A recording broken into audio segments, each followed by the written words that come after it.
مولا علی شیر خدا فرماتے میں نے اسی سے تو رب کو پہچانا ہے کہ جو میں کرنا چاہتا تھا وہ نہیں ہوا، بلکہ وہ ہوا جو میرا رب چاہتا تھا۔ فرماتے میں نے کسی کام کے لیے سارے اسباب جمع کر لیے، جب نہیں ہوا تو میں سمجھ گیا یہ کرنا میرے اللہ نے ہے۔ یہ تو اللہ کی بہت بڑی اس کے ہونے کی علامت ہے کہ آپ اس کی رضا پہ راضی رہیں۔ حضرت ابن وقاص رضی اللہ تعالیٰ عنہ بڑے مستجاب الدعوات تھے، جو دعا مانگتے تھے قبول ہو جاتی تھی، اللہ کا ان پر خاص انعام تھا۔ اور یہ بات بڑی مشہور ہو گئی، دور دور سے لوگ ان کے پاس دعائیں کرانے آتے، خود وہ نابینا تھے، بینائی نہیں تھی۔ تو کچھ لوگوں نے ان سے کہا کہ آپ اپنے لیے بھی دعا کر لیں، تو فرمانے لگے میرے رب نے بڑا عرصہ مجھے آنکھوں کا نور عطا کیا ہے، اب وہ لے گیا ہے تو میں اپنے رب کی رضا پہ راضی ہوں۔ اب اس میں ہوتا کیا ہے؟ دکھ اور تکلیف اور اللہ کے فیصلے پہ راضی رہنے میں نا ایک خاص لذت بھی ہے۔ صرف سکھوں کا مزہ نہیں ہوتا، دکھوں کا بھی مزہ ہوتا ہے۔ ہاں زخموں کی بھی ایک لذت ہوتی ہے۔ یہ کبھی آپ کے کوئی زخم ہو جائے اور ٹھیک ہونے کے قریب آئے تو آپ اسے چھیڑ کے دیکھیں، اس کی بھی ایک لذت، دکھوں کا بھی ایک مزہ۔ سکھوں میں تو لوگوں کو رونا نہیں آتا، جو بڑے سکھی ہوتے ہیں وہ تو کعبے جا کے نہیں روتے، ناراض نہ ہوئیے گا مجھ سے، ان کو تو مدینے جا کے رونا نہیں آتا۔ یہ دکھ ایک ایسی چیز ہے جو بندے کے دل کو نرم رکھتے ہیں۔ یہ آزمائش ایک ایسی چیز ہے جس میں نفسانی قوتیں ختم ہوتی، کوئی نہ کوئی آزمائش انسان کے ساتھ رہے تو اللہ کے حضور حاضر رہتا ہے۔ دکھوں کو، بیماریوں کو، تکلیفوں کو کبھی بھی برا نہیں جاننا چاہیے۔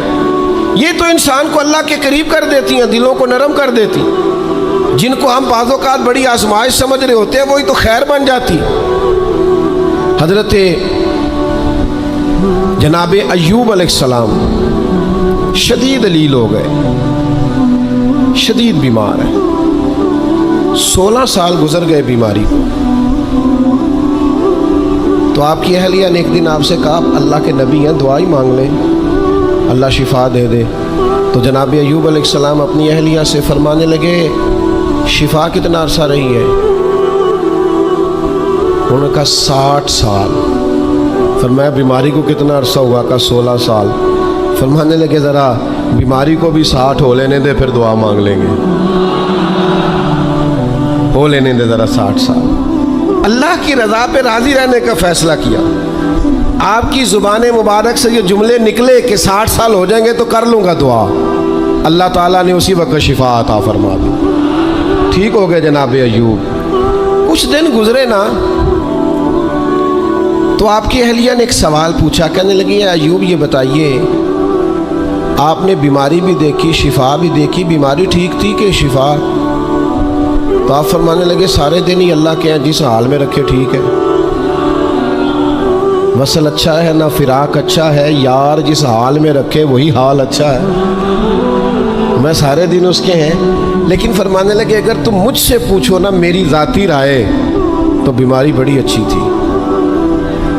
انہوں نے کہا یوں بیماری اچھی تھی؟ آپ فرمانے لگے جب میں بیمار تھا نا تو 24 گھنٹے میں ایک بار میرا رب میرا حال پوچھتا تھا۔ فرمایا 12 گھنٹے تو اس مزے میں گزر جاتے تھے کہ رب نے حال پوچھا ہے، اور پھر اگلے 12 گھنٹے میں انتظار کرتا تھا کہ میرا رب دوبارہ کب حال پوچھے گا۔ تو میں ان 24 گھنٹوں کی لذت نہیں بتا سکتا جو اس کے حال پوچھنے سے طاری ہوتی۔ تو فرمایا شفا تو مل گئی ہے پر اب وہ حال تو نہیں نہ پوچھتا۔ اب وہ میرے بھائی اس بیماری میں جو لذتیں ہیں، جو کرم نوازیاں ہیں، جو رحمتیں، ان کو بھی تو دیکھیں، اپنے کریم رب کی رضا پہ راضی تو رہے۔ آپ کو پتہ ہے دکھ کس کو کہتے ہیں؟ دکھ کی تعریف درویش یہ کرتے ہیں کہ ہماری مرضی اور ہے اور رب کا ارادہ کرم اور ہے، اس کا نام دکھ ہے۔ سکھ کیا ہے کہ ہماری بھی وہی مرضی ہے جو ہمارے رب کی مرضی ہے۔ اگر مالک کریم کا ارادہ کرم یہ ہے کہ لاکھوں کروڑوں مل جائیں تو الحمدللہ، اور اگر اس کا ارادہ کرم یہ ہے کہ ایک وقت روٹی ملے ایک وقت فاقہ ہو تو الحمدللہ۔ اللہ کے فیصلوں پر راضی رہنا۔ ڈھیر سارے لوگ دنیا میں ملتے ہیں جو کہتے ہیں جی مجھے یہ پریشانی ہے، میں سب طبیبوں حکیموں کے پاس گیا، پھر میں آستانوں درباروں مزاروں پہ بھی حاضر ہوا، اس کے بعد میں نے بڑے بڑے دانشوروں سے مشاورت کی، لیکن میرا یہ مسئلہ حل نہیں ہوتا۔ تو کیا ہوتا ہے پھر وہ انزائٹی کا، ڈپریشن کا، ٹینشن کا، ذہنی تناؤ کا شکار ہونے لگتے ہیں۔ یاد رکھیے گا کہ اگر سارے ڈاکٹروں، طبیبوں، حکیموں، دعاؤں، التجاؤں کے بعد بھی مسئلہ حل نہیں نہ ہو رہا، تو پھر معنی یہ ہے کہ رب کی رضا یہی ہے کہ جو کرم سے اس نے فیصلہ کر دیا ہم بھی اس فیصلے پہ راضی ہو جائیں۔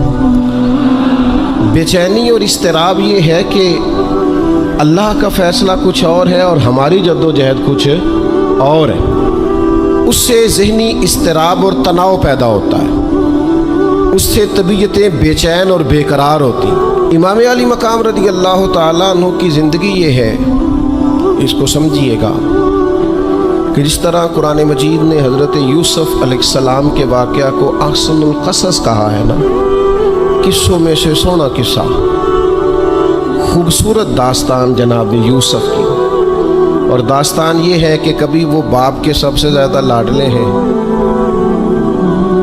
اور کبھی وہ جناب یوسف علیہ السلام کنویں کی زینت بن گئے، کبھی ان کے قریب گرم ہوا بھی نہیں آتی اور کبھی ان کے چہرے پر تماچے پڑتے ہیں۔ پھر وہ کنویں سے نکلتے ہیں تو ایک اور تکلیف سہتے ہیں کہ انہیں بازار میں بیچا جاتا ہے، پھر وہ اللہ کی فضل سے اور اس کی توفیق سے ایسی جگہ چلے جاتے ہیں جہاں انہیں شہزادہ بنا کے رکھا جاتا ہے۔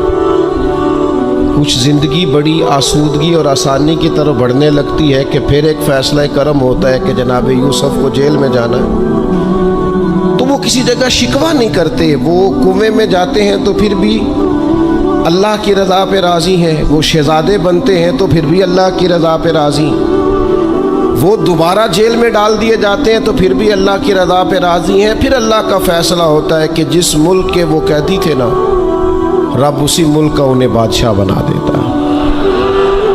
یہ انسانی زندگی کا ایک دستور ہے کہ آپ کو دکھ بھی آئیں گے، سکھ بھی آئیں گے، آزمائشیں بھی آئیں گی، تکلیفیں بھی آئیں گی، لیکن سکھوں کا معاملہ تو ہم بڑے لطف کے ساتھ اور ذائقے کے ساتھ گزارتے ہیں، دکھوں کی باری آتی ہے تو شدید اضطراب کا شکار ہو جاتے ہیں۔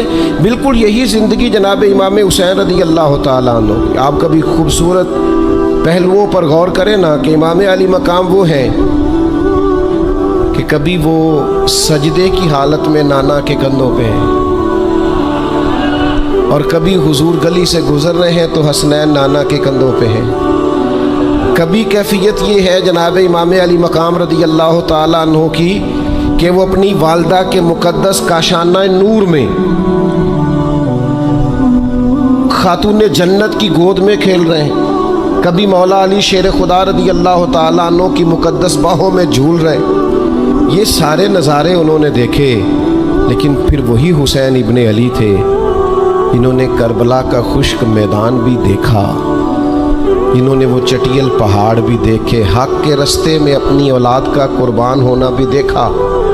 کسی جگہ شکوہ نہیں کرتے، بلکہ وہ کہتے ہیں جس حال میں میرا رب رکھے میں اسی حال میں راضی ہوں۔ ہمارے ہاں یہ ہوتا ہے کہ ہم سکھوں کو تو یاد ہی نہیں رکھتے، ہمیں صرف تکلیفیں یاد رہتی ہیں، صرف آزمائشوں کو یاد رکھتے ہیں، مثبت پہلوؤں کو نہیں سوچتے۔ کوئی بھی کام آپ ہوتا ہوا دیکھ لیں گھر میں، خاندان میں، قبیلے میں، تو اس کے جو خوبصورت، معنی خیز، پروقار، اچھے پہلو، ان پر غور نہیں کریں گے۔ وہ ایک جگہ ایک پنچایت تھی، وہاں کسی خاتون نے شکوہ کیا کہ میرے خاوند نے مجھے یہ تکلیف دی ہے، یہ آزمائش میں مجھے مبتلا کیا ہے، یہاں یہاں سخت سست کہا ہے۔ تو ایک دانشور بزرگ بیٹھے تھے، تو لوگ کہتے ہیں کہ ان بزرگوں نے کہا بیٹا شادی کو کتنا عرصہ بیت گیا؟ تو اس نے کہا میری شادی کو 18 سال ہو گئے۔ تو اس نے کہا یہ جو تم لڑائی، فساد، جھگڑا، دنگا، پریشانی بتا رہی ہو یہ تو ایک دن کا ہے، باقی 18 سالوں کے بھی بات بتاؤ نا۔